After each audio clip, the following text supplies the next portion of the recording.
Good morning guys. Today ay maghihila pa rin tayo.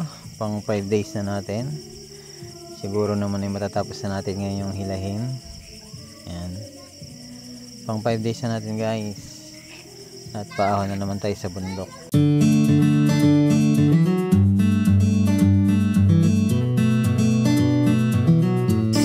Ito nga pala guys yung nahila natin lahat kahapon.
Guys, ito na yung huling hila natin.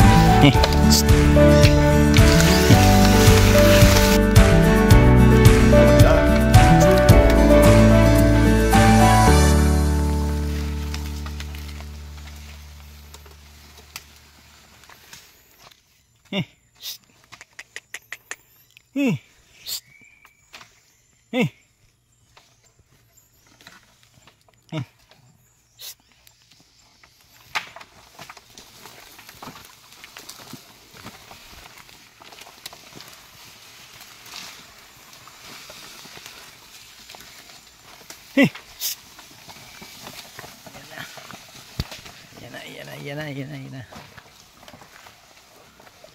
Yun. Ayan.